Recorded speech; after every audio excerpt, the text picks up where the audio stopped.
All right, everyone. Welcome back to Check the Kick podcast.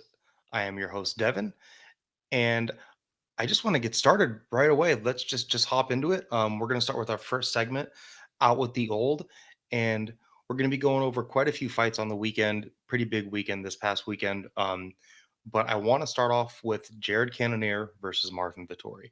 Um, I believe Jared closed at a small underdog. Plus 120, plus 115. If I'm wrong, totally get after me in the comments. But I do believe that he closes a small underdog. And after dropping the first round, where I thought Marvin looked great in the first round, hurt Jared with a shot behind the ear right away. His boxing looked good. His hand speed looked really good. He was sitting down on his shots. He was crushing Jared every time Jared went into the southpaw stance. Good on Cruz for picking that up. Excuse me. Um, and about the last minute into the first round, after Jared got dropped, I believe twice, but definitely once, staggered all over the place. He was hurt. Marvin looked fast. Marvin looked big. He looked powerful. He looked bigger than Cannonier, which is a pretty big surprise to me. Crazy that Cannonier fought at heavyweight. But again, last minute of that first round, Jared kind of, got back. He only started switching to southpaw to throw the kick, and then he would, throw the leg kick and get out of there. Finished the first round strong, but clearly lost it after getting dropped and stung on the feet a bit through the first about 3.5 minutes there. But the start of round two, Jared Cannonier gets a pretty easy 10-8 on my scorecard. He kind of just walks Vittori down and just drubs him, hitting him with big rights. He's definitely the more powerful guy. Vittori is so durable. I mean, Jared Cannonier landed the middleweight record for most significant strikes landed in a fight. And Vettori looked like it after the first round. There was tons of brutal ground and pound. He got the takedown. Um, his right hand was just firing. Vettori was just kind of pulling back with his defense, and that was kind of getting him chewed up a bit. Cannonier just looked good. He even mixed in his wrestling, and the fight kind of went all downhill from there for Vettori. Vettori hung tough, and he was still firing back, having small moments here or there, but this was a big, and this is a weekend where guys stepped up and had some great performances. Some on the Bellator card that we'll touch on in a little bit. But Jared looked great here. The dude's 39. His cardio is incredible. He's clearly made improvements in the post fight speech.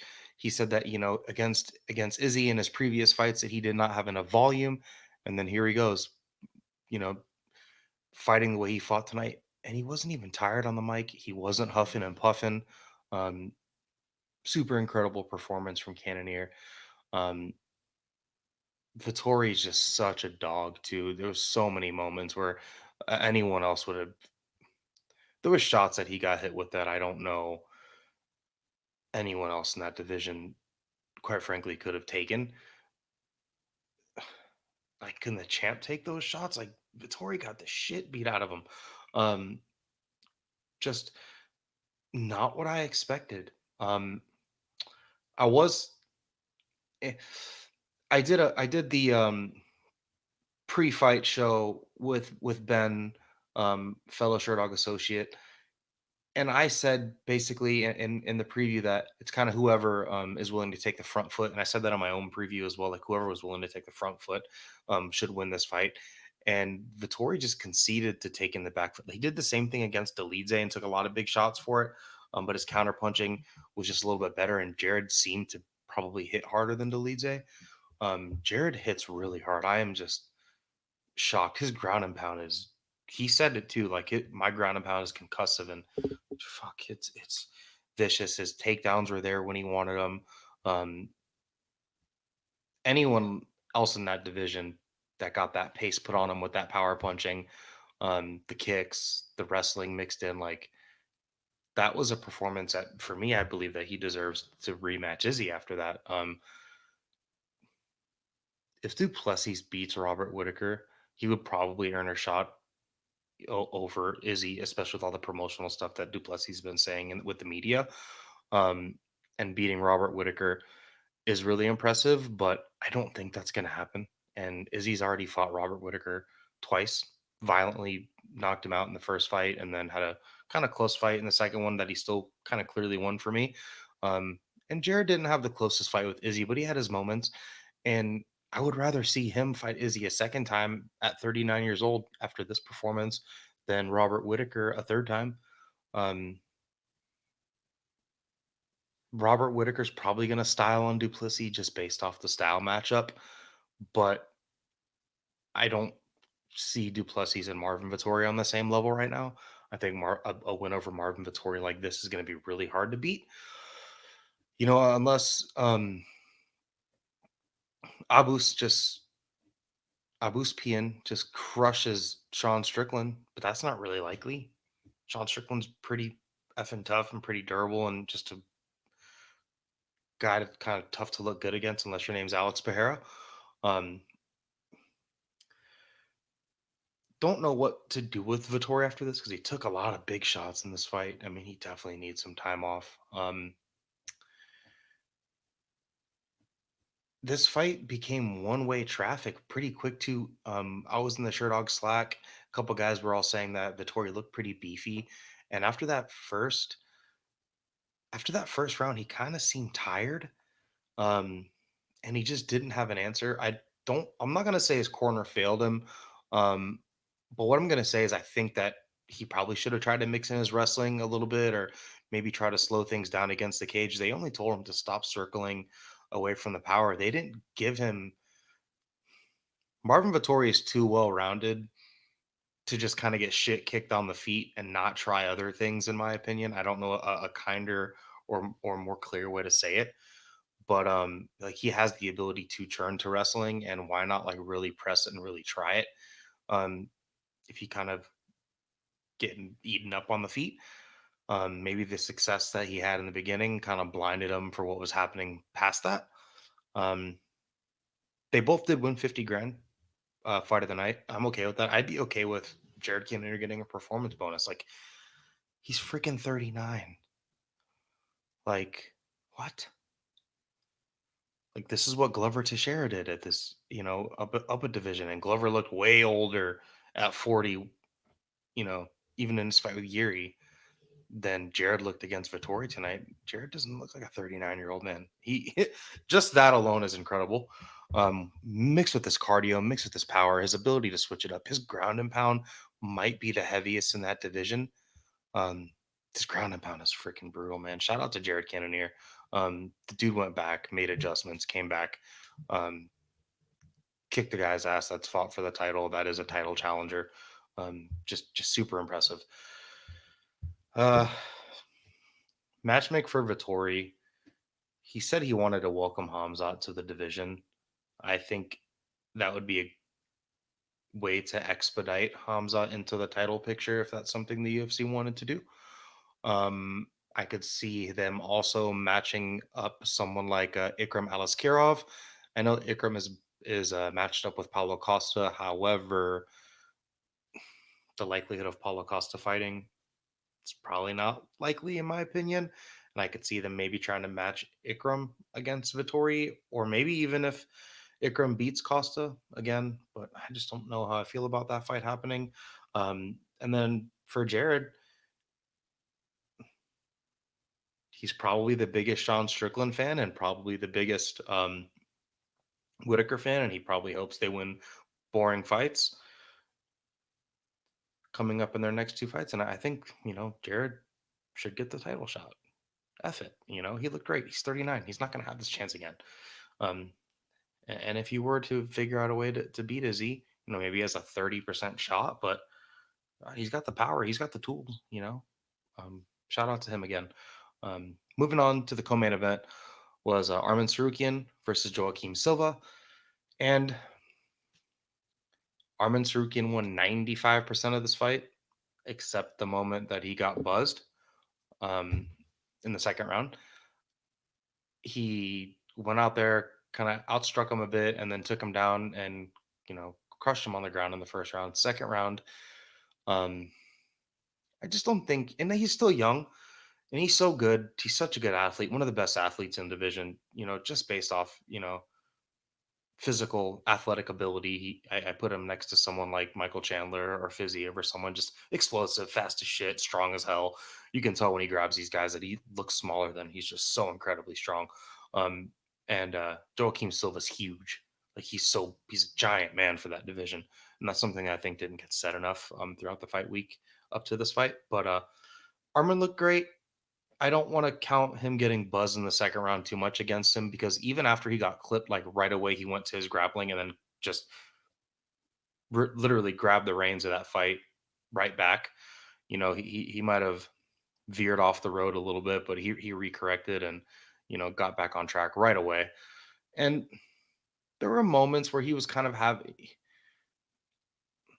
I think something he's going to learn from this fight is to just respect his opponents a little bit more.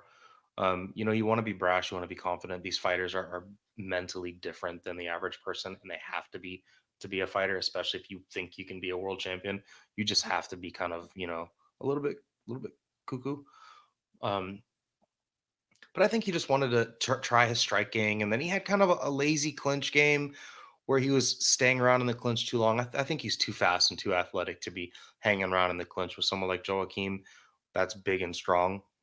There were moments where Joaquim would kind of, crush him going in and out of that lazy clinch a little bit. Just kind of a lazy collar tie. It was weird, like a transition that he was trying to go for between striking and grappling. Armin's kicks were great. His kicks were firing. His boxing looked good. He's so incredibly fast, and the finishing sequence in the third round after he got buzzed, he went back to his corner and he was probably just like, man, I'm not effing around with this dude again. F that. He took him down and just crushed him, started drubbing his head off the canvas. That was awesome. Um, Again, he's a young kid. We can't really. Anyone that's saying he's done just because he got buzzed in a fight against a guy that's a known big puncher that has a puncher's chance. Okay, he got buzzed, but did he do all the right things after? Yes. And what happens if someone like Dustin Poirier buzzes him like that? Well, he can have a problem.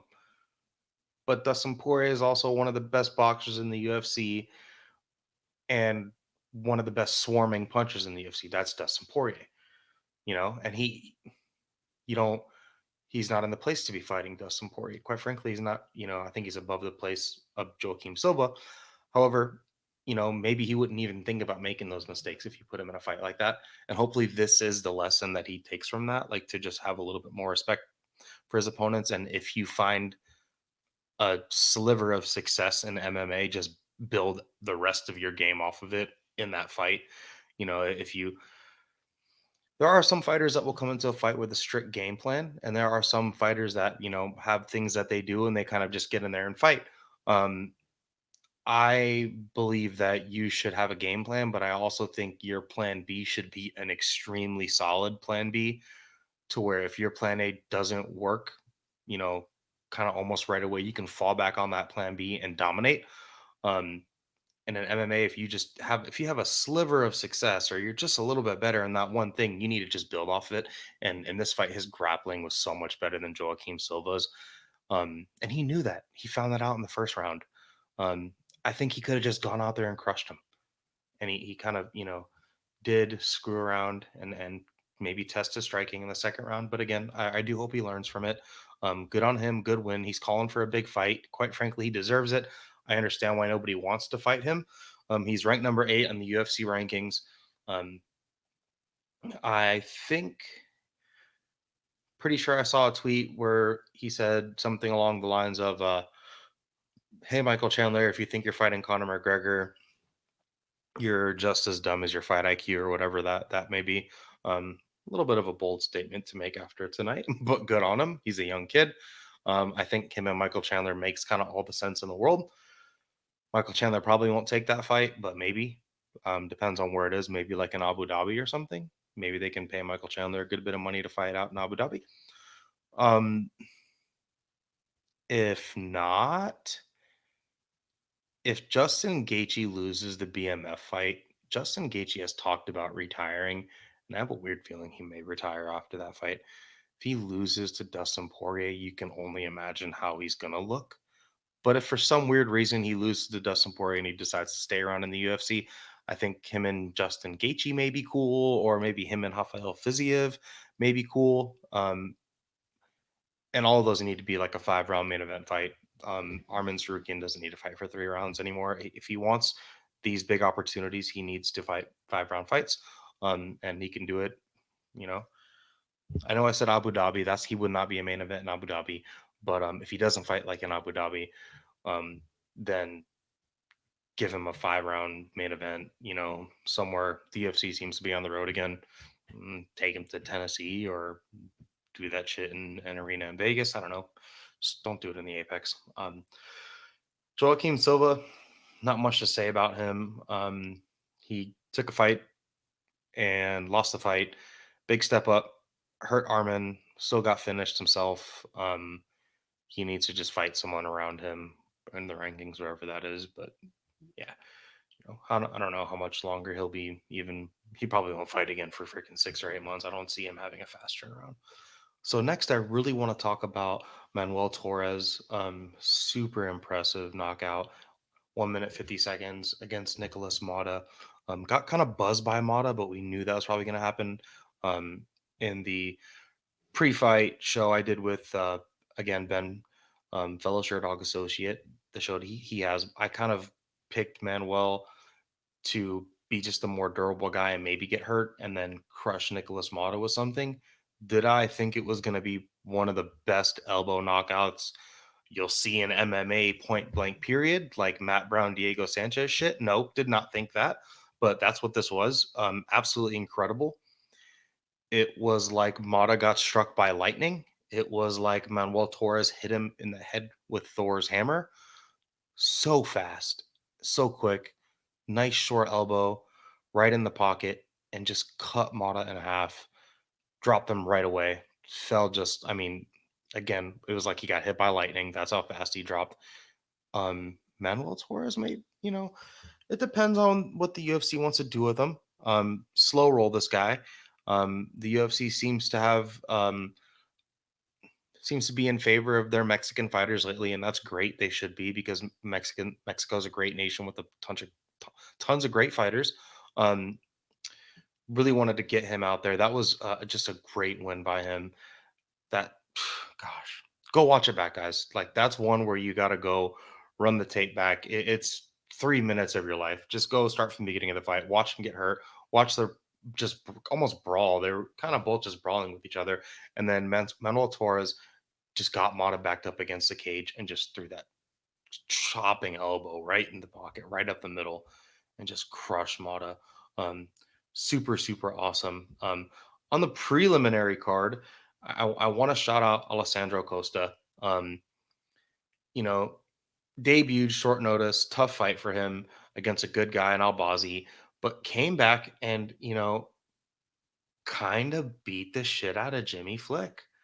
Um, Flick's a guy that went from, getting a flying triangle against Cody Durden and then retiring, writing a book, having tons of fame about his life story is crazy, getting a lot of fame and a lot of media hype from that, to getting finished, coming back out of retirement and then just getting finished twice, two back to back. And Alessandro Costa looked great. His body punching looked great. He killed Flick with leg kicks. I mean, just brutal stuff. He looked great. I don't know if this is for Flick much anymore. Um, I hate to say that, but this may be a sign that he might want to go and take a look at what he's doing, take a look at his family. I know he's got a family. I've seen his story. He's got kids, he's got his father around him, but I just don't see, I don't know why he started even trying to wrestle 1.5 rounds into this fight. Like, that's his game. He's a submission dude. Like, he should have been trying that from the beginning. Um Alessandro Costa just seemed like the bigger dude, the more athletic. His body punching, his hand speed looked great. Going to the body and then coming up over the top, crushing the head. Um, great stuff. And then those leg kicks were just brutal. Um, one last thing, just two honorable mentions. Pat Sabatini literally looked like he had been staying in Dagestan. Um, Pat Sabatini from Eagles MMA, his grappling looked incredible tonight. And he's been a guy that comes from a camp where I see that, I feel like some of those guys get a little frazzled when they're on the feet, absorbing damage, but he looked incredible tonight. Just crushed Lucas Almeida like 10-8 in the first round, came out, crushed him again. Got the head and arm triangle and just kind of squeezed his head off. That was awesome. And then Armin Petrosian coming in against a highly touted Christian Leroy Duncan. That was pretty impressive by Petrosian to just stay in there. The commentary was very lopsided on this fight. And they kind of, halfway through round two, they're like, oh, maybe Petrosian is winning this fight. And I'm just like, yeah, I think he's kind of been winning. Um, the whole time, Christian Leroy seems like his MMA game is really weird. He's a big, tall, long guy. He had an 8-inch reach advantage. He's shorter than Armin by a couple inches, but had an 8-inch reach advantage. Didn't have a jab in this fight. Was throwing a lot of weird spinning stuff. Closing guard on bottom. He did get up a couple times, but when Armin Petrosian is taking you down, that's a problem. He had an undefeated record up until this point professionally, but his amateur record, he had a couple losses there. So losing isn't really anything new to Christian Leroy Duncan. He has such a strange MMA game. I think he may need to go build a jab. He's such a big, athletic, long guy, has good power. Just maybe go build a boxing game. He just kind of seems to be like a kicking first fighter, similar to like John Jones, but like there's a reason why only John Jones has ever got away with a kind of limited boxing game and having his striking be based around his kicks. I don't know if Christian Leroy Duncan is that guy. Um, but man, just learn the jab. Bunch of great. This card was great. A little bit of controversy with the Carlos Hernandez thing with the headbutt, and then the early stoppage with Dan Argueta, Ronnie Lawrence, where Keith Peterson came and kind of made Ronnie Lawrence tap in a weird way. You guys got to go watch that back. I don't want to spend too much time on that, but that was weird. Card started off a little bit weird, but all in all, a pretty damn good card. It's pretty awesome. Now we have to shift over to Bellator. This was a pretty big weekend for them. Uh, Pitbull moving down a division. This is a guy that knocked out Michael Chandler for the 155-pound belt in Bellator. Hopped down a division and held the title for a very long time at featherweight. Then you hop down another division, and he was trying to challenge for the bantamweight title against Sergio Pettis. He even talked about going to flyweight because they're opening a flyweight division. Um, huge, huge grasp at something incredible. And Pitbull's already done a lot of great things for Bellator, but Friday night that was all Sergio Pettis. Um, Sergio Pettis hit him with that spinning wheel kick at one point and wobbled him. Sergio Pettis looked so much faster. Um, Pitbull got a couple takedowns, but I think he was like 2 for 8 or 2 for 6 or something like that. I don't have the stats in front of me, but Sergio's takedown defense looked great. His ability to fight off the back foot was incredible. It was kind of weird to see Pitbull um, basically degress back to and devolve back into like a swinging cling guy because he had no answer for Sergio Pettis's hand speed. Pitbull would throw one overhand and try to get in the clinch, and Sergio would fire like a four-punch combination and all mixing it to the body and just crush Pitbull like over and over again. I think Pitbull's always kind of been the smaller guy, maybe the more faster guy, and I think that bit him in the ass a little bit moving down to bantamweight, where he seemed to not be as durable. He seemed to be pretty lethargic. Did not really have many answers to deal with Sergio besides throw big bombs and then try to clinch. And he just couldn't slow Sergio down. Sergio was also coming off of like an 18-month layoff, I believe, where he had to have like ACL, MCL surgery, and like he came off a knee injury and looked like this. He looked great. This is kind of how he looked against Juan Archuleta, where he was just way faster in the pocket, mixing up the striking. That spinning wheel kick that he clipped Pitbull right in the temple with was just like awesome. Had him on Queer Street right away when he clipped him with that. Any more time in that round, he probably could have finished him. Um, eh, you could score all the rounds for him. I believe one judge did gave him a 50-45, and then the other three 49-46. Where I think maybe it's a third round that or maybe the first round where you could give it to Pitbull maybe. But again, if you watch this fight, it was just kind of a schooling where Sergio just pretty much very nip tuck performance, better hand speed, better almost everything. His defensive wrestling against Pitbull was really impressive. I hadn't seen anybody really defend takedowns like that against Pitbull. For me, this is more impressive than the first time AJ McKee beat Pitbull. We kind of just like hurt him right away and finished him right away. I think this is more of just like a pure outclassing. Like Sergio Pettis beat him in just about every aspect of MMA. Um, Freaking awesome. Shout out to Sergio Pettis. He even, you know, there's a interview that came out post fight where he said, "Hey, I kind of prepared myself to lose this fight. I told myself, hell, if I lose this fight, at least I lost to Pitbull." The next person, the winner of this is supposed to be fighting Patchy Mix, who won their bantamweight Grand Prix. Who he has a title too. I guess if this were the UFC, he'd be like a interim champ. Um, Patchy, they did a face off. Patchy looked huge, and Patchy Mix is really good. That's going to be a freaking hell of a fight. Before this fight happened, I favored Patchy Mix to beat probably either one of them, quite frankly. I think Patchy Mix is just surging right now. But after that, I don't know.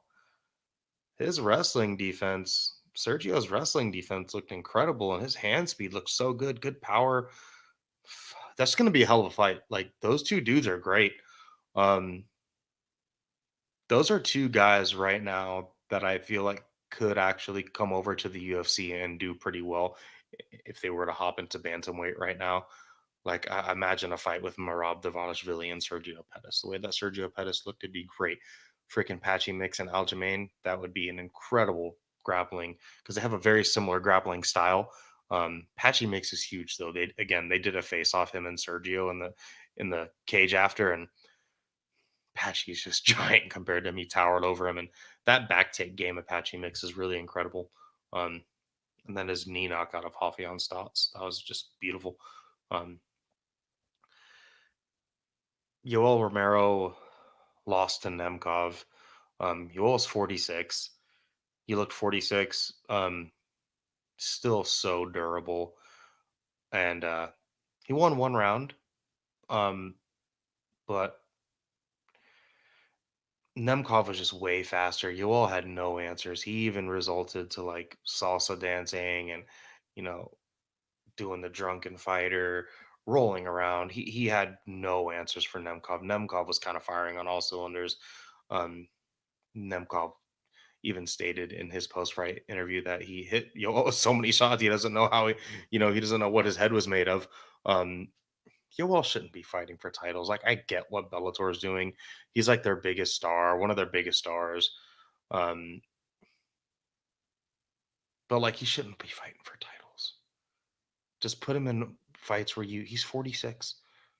Just put him in like super favorable fights. It's Bellator. You guys have people that he can beat. Like, don't put him against Phil Davis in this next fight. Don't do that. Like, you are not going to be getting the most out of him if you have him fighting the most elite guys at this point. Again, he's 46. He's moved up from middleweight. Most of his, the best stuff he's done in his career were down at middleweight. He's moved up. Again, he's 46. He's still got all the power and the athleticism. Just let him fight dudes he's going to beat.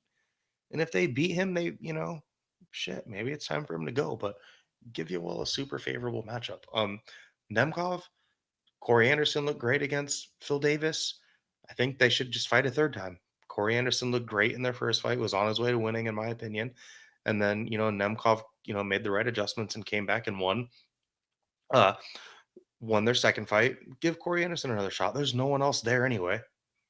You know, like, what's he gonna do? Have Bader come down so he can get knocked out again? No, just give it to Corey Anderson. Corey Anderson also looked great against Phil Davis. Bellator's pacing is just such a slog watching. They fit like 4 fights in 3 hours on the main card. It was just like incredible. Like, come on, guys. Like, you just please pick it up. PFL also happened Friday night. Their main event was Anti Delia versus Maurice Green. Um, Anti Delia, I think he had to have like a first round finish to move on to the next step of the season playoffs. Um, Maurice Green is a big dude. He had John Jones in the corner. The PFL did a super corny. Oh God, they're just sidebar. The PFL is just like parading Francis around, like, look what I got. They had Deontay there, which that was a missed opportunity for the PFL. They should have had Francis and Deontay Wilder do a face off, not Francis and John Jones, where they're not going to fight each other because they can't. Um, it was weird. Anyway, back to Maurice Green, Anti Delia. Anti Delia wins the fight. John Jones was telling Maurice Green that he was winning the fight in the corner, and this is what you need to do to win. Maurice Green was shocked he lost that fight. I think that's crazy.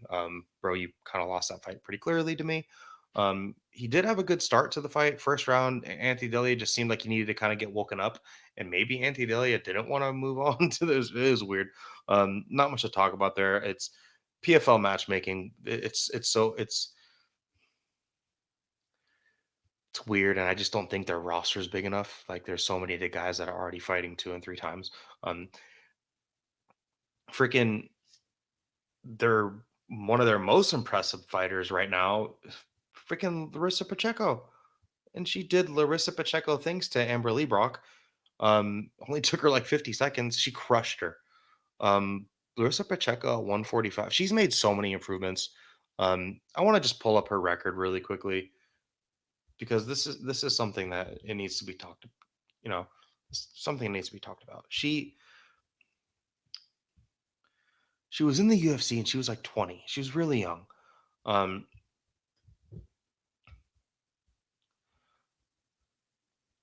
and she had 2 losses in the UFC where she got finished. Um, one of them to Jessica Andrade. This was in 2014, and then in 2015 she lost via TKO punches to GDR Jermaine Durandamy. This is a this was and her loss to Jessica Andrade was via submission. She got guillotined. Um, prior to that, like in 2013, she knocked out Irene Aldana. She was on a winning streak, and this is over 10 years ago, but like a ton of finishes in a row. Got to the UFC, dropped 2 fights, beat Carol Hosa after leaving the UFC, which that's a good win. Lost to Kayla Harrison in the PFL in 2019. Won 2 more fights, beat Sarah Kaufman. She lost to Kayla Harrison again, and then went on a knockout streak where she knocked a bunch of people out. And that was in 2021. All through 2021, up through 2022, knocked everyone out. End of the year last year, she beats Kayla Harrison. Super impressive. Finally gets that one back. And then she goes on to beat Julia Budd and then now crushes Amber Lebrock. Like, she's got good wins on her record. Yeah, she has a couple other stuff like Olena Kolsanic, and then she's beat her twice, like, Janet Fabian. Like, those aren't the best girls, but like Julia Budd, that's a good win. Beating Kayla Harrison in 2022, that's a great win. Carol Hosa, Sarah Kaufman, like Irene Aldana, like she has good names on her record. Larissa Pacheco, like it's too bad that we wouldn't. If Amanda Nunes would ever fight anyone again, Larissa Pacheco is the one that I would like to see her fight at 145 pounds. Um, Larissa Pacheco crushed Lee Brock. No respect, walked her down. She was at a lot of physical disadvantages. She definitely had the power advantage, but Lee Brock definitely had the reach. She's 6 feet tall, super long, and Lee Brock was trying to earn her respect back. And she tried to plant her feet and fire back at Pacheco, but Pacheco was just raining hellfire, so much power, so many bombs. It's just incredible knockout. Like, go back and watch that one, guys. That one was really really awesome. Dennis Golslov got the fastest knockout in PFL heavyweight history. That was really cool. He just kind of one punch Jorgen De Castro. Um, all around, some pretty cool fights on the weekend. There was definitely you can go and handpick your fancy. There's 3 different organizations that had 3 pretty big cards on. I definitely think the UFC did the best, but go back and watch some of these fights, guys. this weekend was good. And then finally, next after this, we're going to move on to the next segment. What's hot? Okay, guys, welcome back. We're going to go ahead and move on to segment two of the show called What's Hot. And in this segment, again, we're going to go over kind of just hot topics on what's trending right now in MMA news wise. And there's been some rumblings lately and just a lot of weird stuff going on with judging in MMA. Israel Adesanya has been very vocal about this, just in the public. He was speaking on things like Verdict MMA, which is a app you can download and score fights as a fan through the MMA community. And this kind of all stems back to the Kai Kara France and Amir Albazi fight, which is a couple weeks back, but it's still trending. So I kind of wanted to touch on it a little bit and give my ideas on just judging in MMA alone. There's the problems that we have is these guys work for the athletic commissions. They don't get paid a lot of money to do this. Um, it's definitely a thankless job where you never hear people saying, "Well, the judges did a great job," or "The athletic commission did a great job with this one." But the problem is you go back to l- just up on the card that we're going to be breaking down, the Macy Barber versus Andrea Lee fight. Like Dan Mergliotta was judging that and refing as well on a card, and it happens so often where you have judges that are refing and then refs that are judging all in the same night, and it might not happen for the highest level fights, but it still happens. You have that one person that works for the Texas Athletic State Commission. I believe his name escapes me, but there was a lower level regional fight where he kind of just let an opponent basically die, and then he went on to not even 24 hours later judge a UFC event, and that's just kind of like stuff like that should not be happening, um, not at this level. I think the best way to really mitigate any further issues would be to number one, pay these people like a real wage to where they're not just doing this like as hobbyists. They are doing it because they're actually being paid a fair wage. Paying people a fair wage, paying them more money would make this a pretty serious job for them. They take it more seriously. I think that would be something that would really help them. Um, if you paid someone $10 an hour to do a job, or you paid that person $20 an hour to do the job, more than likely the person getting paid $20 an hour is going to give you, just do a better job, give you a better result. And I think that's kind of what they should do here. Um, and there's other ideas that I have too, where I think, looking back at a fight like the Sean Strickland and Jared Cannonier fight, where I felt like Sean Strickland just did the better work, but Jared Cannonier landed the more impactful, harder punches. And I think judges can be kind of confused by that. Um, I think that there should, I wouldn't be mad if they had five judges, and I wouldn't be mad if they had judges watching a similar broadcast to what we watch, but just without audio, so they can't be, um, confused by commentary. Maybe just shove them in a dark room, watch it on a small screen, with no conflicting interactions and nothing that can bug them. They can take their piss breaks in between fights like we do when we're watching them, but be 100% focused. I don't think that ex fighters or ex coaches should have anything involved with judging. I think stuff like that's almost a terrible idea, where there's just too many conflicts of interest. Gym battles, gym versus gym. You fought my best friend, you fought my training partner, all that type of shit, and we should just totally avoid that. Um, I think even Verdict, quite frankly, they seem to get it right often. The fan base seems to get it right. However, that could be buried with biases as well. There could be some definite underlying biases. Um, for example, if there's a fighter I favor versus a fighter that I might not favor, and they have a close round, I might just lean to the person I like more. You could totally see that happening. And I don't know what the UFC can do about this, because the UFC can't pay they can't pay judges. I know that the UFC kind of has their own athletic commission when they go to places like um, Abu Dhabi and stuff like that, and they probably will have their own when they go to Singapore coming up. There will be a fight happening in Singapore for the UFC. Kind of a way for them to step on ONE FC's toes. But anyway, um, it would just be way too much of a conflict of interest. Um, I think judging is very important because people's livelihoods depend on it. Kai Kara France lost $100,000 basically. And, I do agree with what Izzy said about, hey, this guy's got a family and, the money matters for everyone. Um, Shoot, I just tapped my camera. Sorry. The money matters for everyone. And, you know, people like Izzy that are fighting for millions of dollars, or people that are brand new to the UFC fighting for 12 and 12 off the contender series. Those people, they all deserve a fair shake. Um, if you guys have anything that you'd recommend on MMA judging, or what these athletic commissions can do to kind of make things better, please comment your ideas. I kind of want to see what everyone has to say about this. Not a ton to say about it, but it's just been something that's circling in the media, and I kind of wanted to get a little bit of it off my chest. Um, Scoring, I kind of think they have a good idea about it too. I think that judging impact and damage is important in a fight because that's what really matters most. Um, but then you hear guys like Dominic Cruz, skewing the idea of damage where he cut him, and now he's bleeding. Is that what the judges see as damage?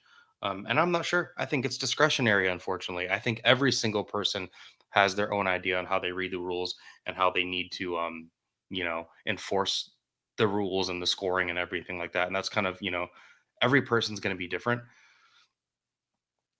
And I think that's maybe why they could incorporate two more judges, maybe have two or three cage side and then two or three in the back, and the best of five. So if you get three, a split decision would be, three judges score the fight one way, two score it the other way. Um, 10-point must system's kind of flawed, I think, for MMA because there's just not enough 10-8 rounds. But also, too, I don't know if I fully agree with like the Pride or One style where they just score the overall bout. Um, some things definitely need to change though, and unfortunately, I don't have all the best ideas. Just some, and I'm sure they're similar to probably what a lot of you guys have. Um, but that kind of ends that one. Moving on to the most hot topic in MMA right now, a guy that just seemed to not be able to stay out of trouble. Conor McGregor. Firstly, it seems like he's probably not fighting Michael Chandler. Um, Unfortunately for Chandler, that's probably just not going to happen. Um, he had a hell of a night a couple Fridays ago where he punched the mascot, sent him to the hospital, and then all of these assault, to say it very lightly, allegations have come out against him, where a woman has made these allegations from that night. Supposedly, he brought her into a handicapped stall, and you guys can read the report. It's kind of disturbing for me, quite frankly, and I don't know if I want to go too deep into it, but there are some things that have been alleged against them. Again, they're alleged, so they're not true. Um, but the statements kind of gross, kind of effed up. And there is a video of him. I think it was actually released by TMZ, of course. A video of him like kind of leading this woman into the bathroom. Um, some things conspired, and supposedly she was like able to elbow her way out and get out of there. And if this was just a one off, I'd be like, I don't know, but this seems to keep happening with Connor. He had the other incident in Miami where he like knocked the fan's phone out of his hand. Um, the issues with the boat in Corsica, I believe, or Croatia. I'm not too sure where that was. But a woman claimed to be assaulted on his boat. Um, Punching the old guy in the bar. He has had other allegations against him. Um, just so many things to where if there's smoke, there's fire. Clearly, there seems to be some sort of a problem. I mean, I am not worth nearly the money that Connor is worth, not even 1 millionth of a fraction, but like I'm not doing these things. We're similar age. I'm not doing them. I'm sure none of these listeners are doing this. Um, it's a problem. you are, even if everything comes out to be false, even if all these allegations against him are not true, and they go to court, they find it to all be fake. Say that's the case. He is still putting himself in a situation to even have these, you know, allegations placed on him. Like, what are you even doing there, man? Like, you don't need to be hanging out in the, I think they still call it the Miami Airlines Arena. Like, what are you doing? You don't need to be there. You have plenty of money. You have all the money in the world. Just get on your yacht and float away. There's nothing that there's no reason why you should be involved in these situations where you are being seen on camera taking a woman into a bathroom. You've got a fiance with 3 kids and another one on the way that you just talked about. It's like, what the fuck is he doing? Um, doesn't seem like he's fighting Chandler. He's had until just the other day to enter the USADA testing pool. I know with Connor's pull and all of that stuff, the UFC might just say the hell with it. We don't need, we gave him one test and that's fine. And they will probably bend and break the rules for Connor. But all of these allegations, him not entering the USADA testing pool, and if you watch the latest episode of The Ultimate Fighter, there was a moment where he was talking about like taking the pain, grabbing it, and absorbing it. He's seems to be out of touch, and he says, "I'm going to be with the fight game forever." And he's got a big ego, and that's clear. But he's on an island. He's just on an island of his own now. Um, I don't know if he ever fights MMA again. From what I'm seeing, the way he's acting, it, I would be almost really surprised if he fights again. Um, and not for Connor's sake, but for the alleged victim's sake. I kind of hope that this stuff didn't happen to her because it seems pretty terrible. And, people that say, oh, this is just a money grab, this is just a money grab. If you read the report and you hear about what happened, like outside of whatever stuff they may try to go after him legally for, like nobody wants to go to court and battle that out and live through that again. Like it seemed pretty effing terrible, the allegations. Um, and I personally am not surprised. Wouldn't be surprised if all of it was true. He's had so much stuff happened. He seems very manic. There was the second episode of The Ultimate Fighter, Cody Gibson. He's on Michael Chandler's team. He knocked out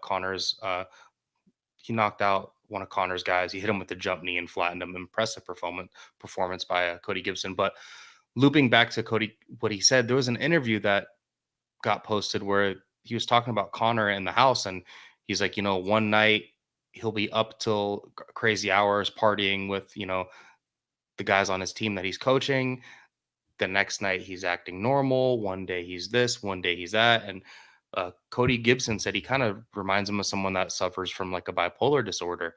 Um, I don't know if this is fueled by alcoholism. Seems like Connor likes to have a drink or two. I don't know if it's, also maybe alcohol mixed with some other substances, but that just kind of also even more solidifies like where Connor's at. This is a dude that worked with him and shot a whole TV show with him. And he said that Connor was just all over the place. I hope he gets his shit together for his family. And I hope, you know, regardless of the outcome of this, I hope he really learns from it. Um, because these types of things should not be happening. Um, his former opponent, Habib Nurmagomedov, a guy that, you know, wouldn't say has similar money to Connor, but is definitely a very wealthy man that has come from fighting. Um, you don't hear any of these types of things happening about him, and he's still out there doing stuff. Um, so if one guy can do it, the other guy can. I think just Connor just really needs to get his stuff together. Comment if you're on YouTube watching and you can comment down below and tell me what you think if Connor fights again. Tell me if you think he fights Chandler or if you think he fights someone lower in the rankings. I think if Connor fights again, it's not going to be this year for sure. Might not even be first half or even first quarter or first half of 2024. They might be able to rally him back in for the end of 2024. And if that's the case, Chandler's going to already have a fight made, and they'll probably put him against someone that's pretty low level. He's ballooned up so big too. Like part of his mystique was him being the big athletic dude at 145. Now he's just a, you know, big sausage that probably will be at welterweight, and I'll probably fight a blown up um lightweight. He'll probably fight someone like Tony Ferguson or something like that, which would suck. But yeah, enough of Connor. I hope for his family he gets his shit figured out. All right, guys, we're gonna go ahead and move on to segment 3 of the show. And this segment is called In with the New. We're gonna go ahead and go over and kind of pick slash handicap some of the fights coming up on this weekend. Pretty big card. UFC on ABC 5 starts pretty early in the morning. It's like 8:30 a.m. Pacific time, which is my time zone. Um, and just to start it off, top of the card, Ilia Topuria versus Josh Emmett. I love both these guys. These guys are great. Let me go grab the odds of this fight. Odds on this fight, Topuria is a pretty heavy favorite. He's a minus 310. Um, Josh Emmett comes back at plus 260. Just right away, I don't know if I love the odds. I'll dig into that a little bit more, but I think that this should probably be a little bit more of like a minus 160, plus 145, plus 140, something like that, plus 135. I think that's kind of where it should be, where Topuria should be a slight favorite. Topuria's got a 13-0 record. Great wins. Last time out, kind of crushed Bryce Mitchell. Looked great in that fight. Josh Emmett's coming off that loss in the interim title bout versus Yair Rodriguez, where he did look pretty good. He had a couple moments, but he had a lot of time, just a lot of trouble dealing with, tough time dealing with Yair Rodriguez. Is just really unorthodox, weird striking, but Yair's going to do that to everyone. Even Max Holloway had a little bit of trouble with his striking, and I, assume Volk might too. But Josh Emmett did have moments in there. He clipped Yair, hurt him um, in that fight, and Emmett's got some good wins. He's got a highly contested split decision over Calvin Cater. Still won that fight, close enough to win it. He has a win over Dan Ige. A bunch of good wins on his record. I'll just pull it up right here and let's just take a look really quick.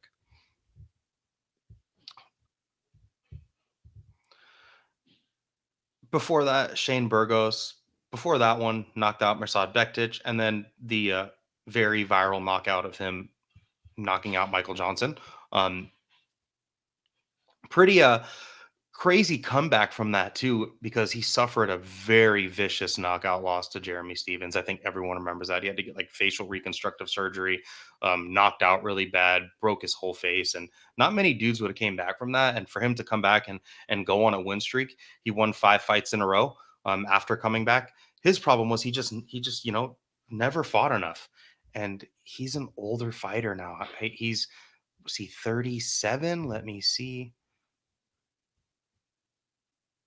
38. He's 38 years old. And we just saw, earlier on the show, we were talking about Jared Cannonier at 39 years old, coming off of a win against Marvin Vettori, kind of beat the brakes off of him. But that's at middleweight. And middleweight is basically like a mini version of heavyweight, where you can be an old guy that can kind of stick around. And quite frankly, Jared Cannonier is an anomaly. We don't know if Josh Emmett is that anomaly. And that's probably why the odds are skewed so one way towards Topuria, where, Josh Emmett does have a lot of skills that match pretty well with Topuria, in my opinion. However, he is 38. He did just get finished in a fight. What they do, as far as boxing, that's what these guys like to do when it comes to striking. Topuria is probably a little bit more of a well-rounded guy. He has a really incredible wrestling and even better Brazilian jiu-jitsu game, coming out of the country of Georgia by way of Spain. In the pocket, I think Topuria is a little bit less defensively sound, but I think that also is where he finds his most success, and he is less defensively sound because he really relies on offense. He is vicious in the pocket. Like, look what he did to Jai Herbert. Ilia Topuria is an incredible body puncher. He's got big power. Both of these guys are similar stature, similar reach, kind of shorter guys for the division, but definitely bricked up. Topuria is probably the faster guy with faster hands. I would say Josh Emmett is a little bit lower volume, um, but he's probably a little bit a little bit more defensively sound, and he might hit a little bit harder, but they both crack. And I think the little bit difference in power that Josh Emmett might have over Topuria probably doesn't matter because they both just crack so freaking hard. Um, the fight with Bryce Mitchell told me a lot about Topuria, and another fight that told me a lot about him was his fight with Ryan Hall, where he has had momentary lapses with lower fight IQ, like him getting clipped up real bad by Jai Herbert. He did show a bunch of grit. He came back and absolutely obliterated Jai Herbert. Um, but his fight again with Ryan Hall, like that is a guy that is super dangerous on the ground. And he just took his little moments and then absolutely clubbed them on the ground. That was a super impressive performance. Even a guy like Damon Jackson is good. Um, completely crushed him, knocked him out in the first round, body punches galore in that fight. Before that, the unanimous decision against Yusuf Salal, that was his UFC debut. And Yusuf Zalal was kind of highly touted at that point. Um, and I think if they were to fight today, he'd probably get Yusuf Zalal out of there. Yusuf Zalal has since like dropped down to bantamweight and stuff like that. But back to Bryce Mitchell, that arm triangle choke he got on him. Bryce Mitchell is known to be a high level BJJ practitioner, high level wrestler, and Topuria crushed him on the feet, absolutely crushed him. And when to hit the ground, not only did he have a higher level of wrestling and jujitsu in that moment, but he just seemed to be stronger.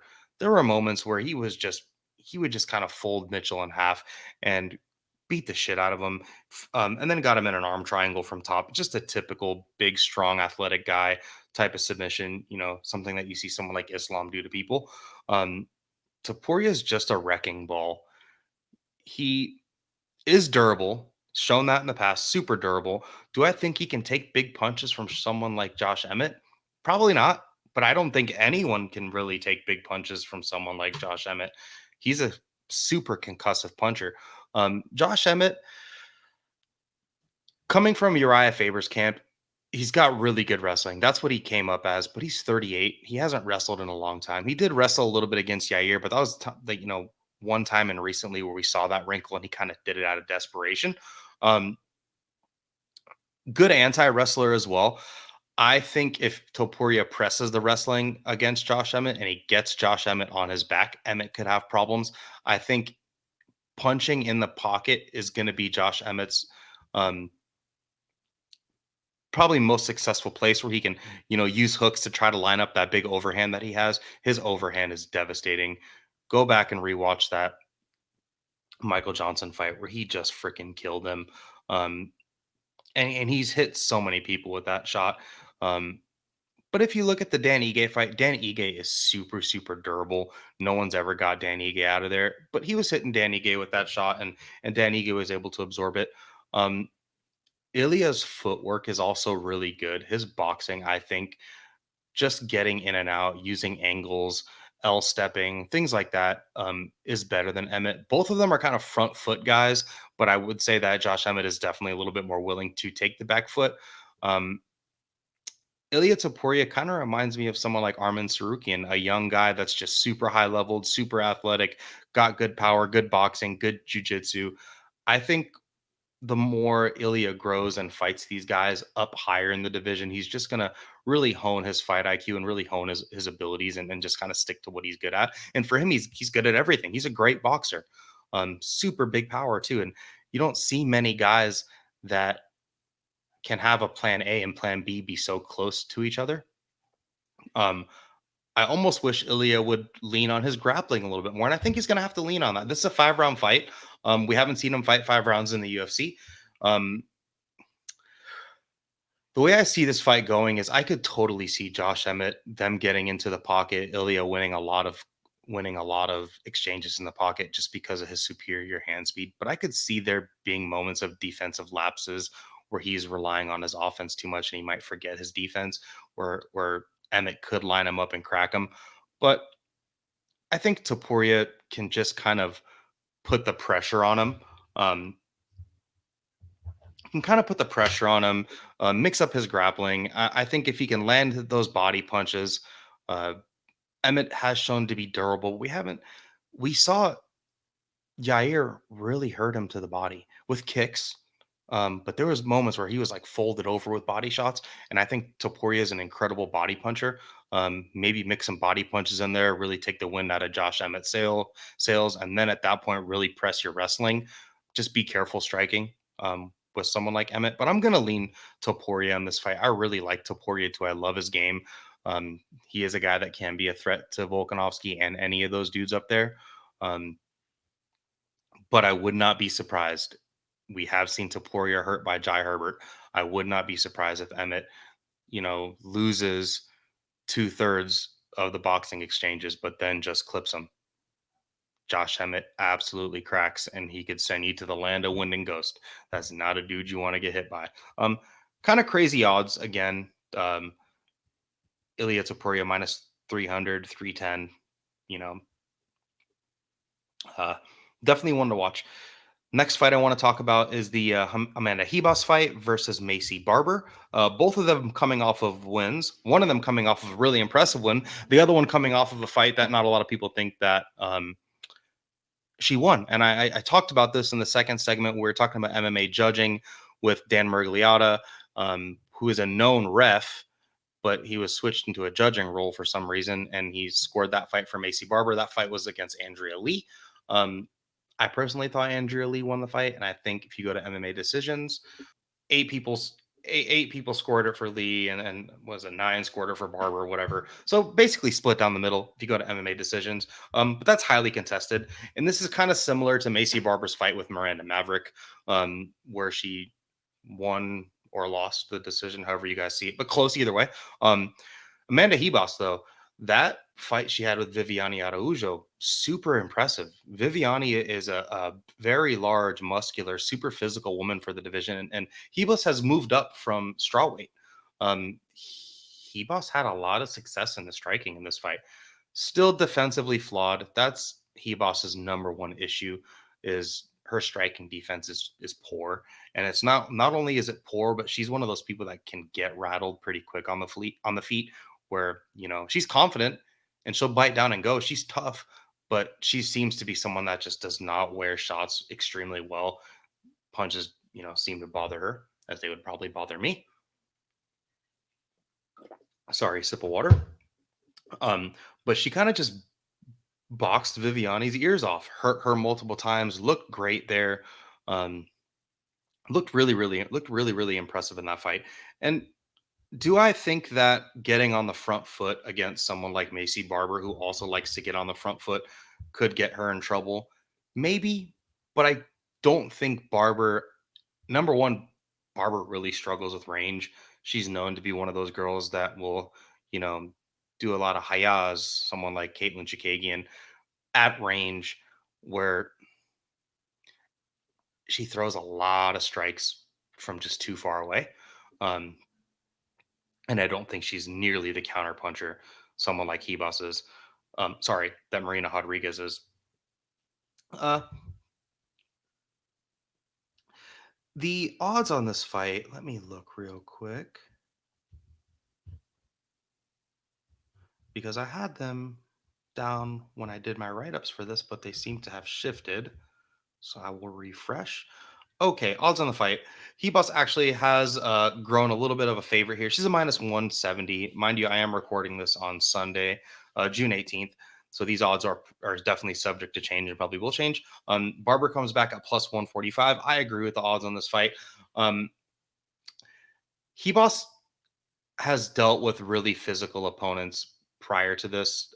You know, Viviane Araújo being one of them. And the other one that really comes to me is the Mackenzie Dern fight, where Mackenzie Dern is a super physical athlete. Like that's one thing she really relies on is just her physicality, her strength, her power. She really likes to get on the front foot and push that on people, similar to what Barber can like to try to do.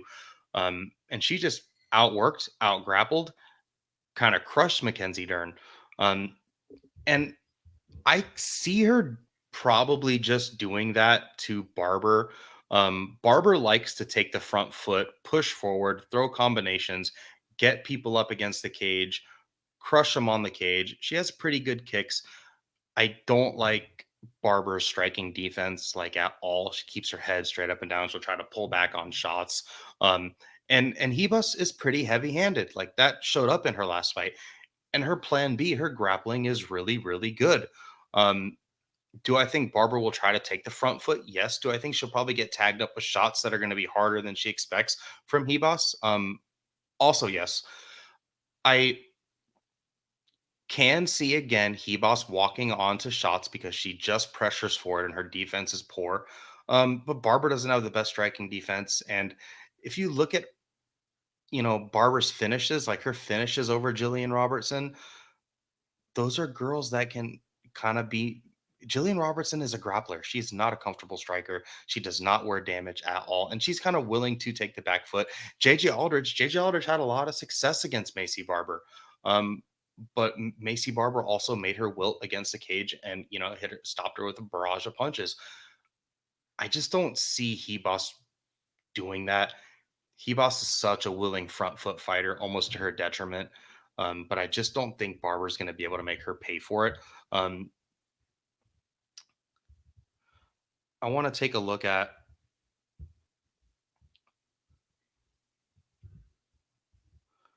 Hebos's record really quickly. Um,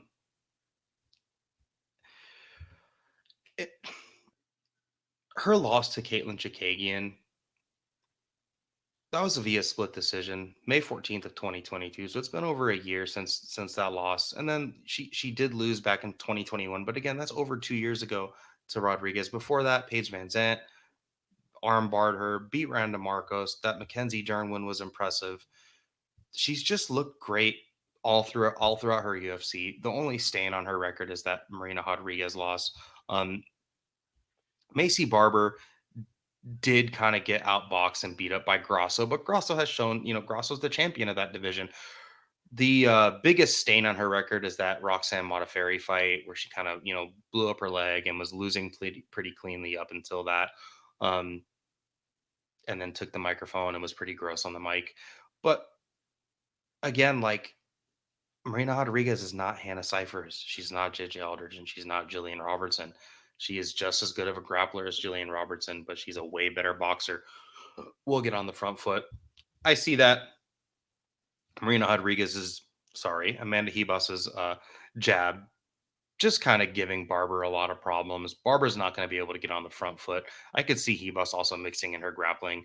Barber has a good top game, but I don't know how good her get-ups are. I don't think her grappling, her jujitsu could keep up with someone like Hebos. So I'm gonna pick Hebos in this fight.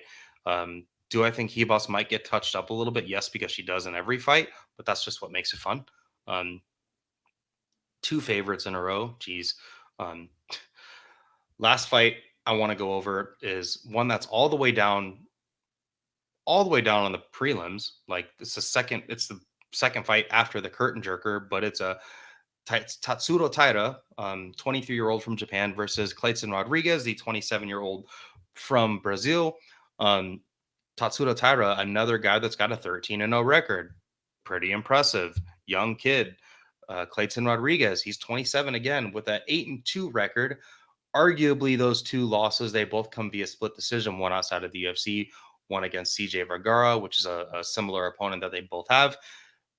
You could argue that he won both of those fights and he could be 10-0. 7 of his 8 wins come via finish, mostly knockouts, one submission tossed in there. Tatsuro Taira has 3 fights, 3 wins in the UFC, decision against Carlos Candelario in his debut, and then 2 wins back to back. One via armbar, one via triangle armbar. Super impressive. Tatsuro Taira, takes some risks on the feet, but he's pretty technically sound there defensively, which is where he wants to, he doesn't want to strike. He's mainly a grappler, high level grappling, high level BJJ, great submissions. And I'm not even going to call it BJJ because it's not Brazilian Jiu-Jitsu. He's from Japan, and that's where he's schooled. Um, really, really good ground game all around. Um, the Carlos Candelario fight gives me a little questions when he matches up with someone like Clayton Rodriguez. Um, Clayton just came off of a vicious drubbing of Shannon Ross, less than a minute, just fucking crushed him. And that's what Clayton Rodriguez is capable of. He's one of the bigger flyweights. He's a freak athlete, and saying someone is a freak athlete is huge down in that division. Full of freak athletes, like everyone at 125 is a freaking athlete. Anyone that's good down there. Um, Clayton's really long, great boxing, super just if he gets you hurt, he's a finisher. That's what he does. Tatsuro is a much more measured guy. Um, he wants to get you down. He wants to be methodical. But the Carlos Candelario fight kind of worries me because Clayton is much faster, much more scrambly, much more explosive than Candelario. And Candelario is an MMA veteran. He's definitely more witty, very good scrambler himself. But Tatsuro Taira couldn't get him out of there, and he kind of let him hang around. And he's not nearly as dangerous as Clayton. He he did he did completely out grapple Candelario, but I think letting someone like Clayton Rodriguez linger around for a while is just dangerous in general.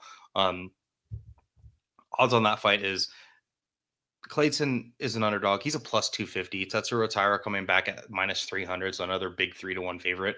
Um, these shiny records, I think, are probably skewing the odds a bit again because I just don't think Tatsuro Taira should be a minus 300 against Clayton. I think he should be maybe a minus 200. And Clayton should probably be like a plus 160, plus 180. Um, it's hard to pick against someone that is such like a nip tuck grappler where like when Tatsuro's on the ground, he's not a Charles Oliveira type of guy where, you know, for Charles Oliveira, there has been a lot of rewards with the risks he takes, but there's also been some downfall with the risks he takes on the ground, like Charles Oliveira, a guy like him is extremely willing to go there because he leans on it and he's willing to take those risks to do crazy offensive things. But that's just not Tatsuro Taira's game, like at all on the mat. He's very um, just lead blanket, like very controlling. Will take submissions when they're there. He's got such a high level and such high fight IQ for someone that's so young.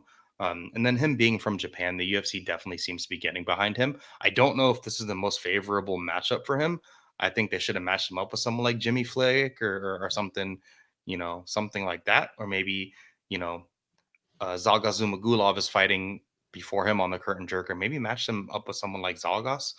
Um, Clayton is just really dangerous. He's got so much power. Could I see Clayton getting out wrestled, but then just hurting Tyra at some moment and finishing him and swarming him? Yes, I could. Um, in this fight, you kind of have to pick Tatsuro because it's hard to go against the grappler. Um, Clayton did have moments against CJ Vergara where once he gassed out, he did show some holes in his game. And I think that's also probably the reason why the odds are skewed so far in the way that they are. But man, that Shannon Ross fight, his last time out, Clayton just seemed to be on a mission. He seems so big and so explosive, and I would not put it past him to just go out there and hurt Tyra right away. The first 3 minutes of this fight is going to be very telling. Um, to where if Tatsuro can get the grappling and enforce the grappling right away and kind of take the wind out of his sails. I know I've used that twice, but I think someone like Clayton, that's a big thing you need to do. You need to get on top of him. You need to wet blanket him. You need to control him right away.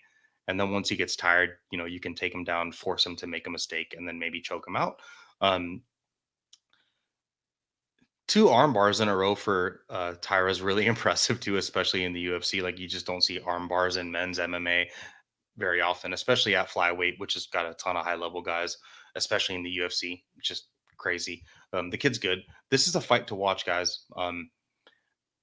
There's a bunch of other fights on this card that are good too, but this one I hand selected because I do think it's something that's worth um, worth watching.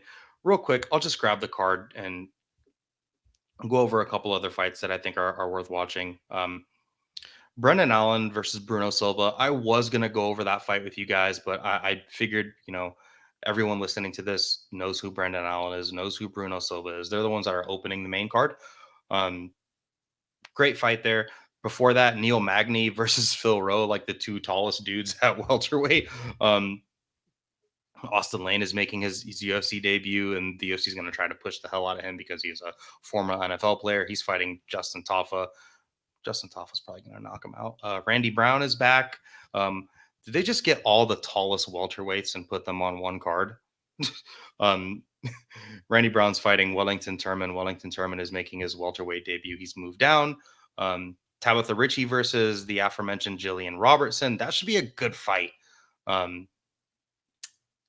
Tabitha Ritchie is pretty freaking good, but Jillian Robertson seems to be a menace down at 115. So we'll see how that goes. Trevor Peek is back against Jose Mariscal. Trevor Peek had that crazy finish where he was throwing hammer fist from range. Just Trevor Peek's a crazy dude. Jamal Emmers, Jack Jenkins, that's another good fight. And then, Zaga Zumagulov is finally coming back, and maybe he can get a win. He's fighting Joshua Van. There's a lot to look forward to. It's early if you're on my side of the country. It's early if you're on my side of the world. Period. I think they start at 8:30 in the morning. But tune into these fights, guys. That's really it for the show. I appreciate all of you guys for tuning in. Thanks again, Sherdog, for having me on this platform.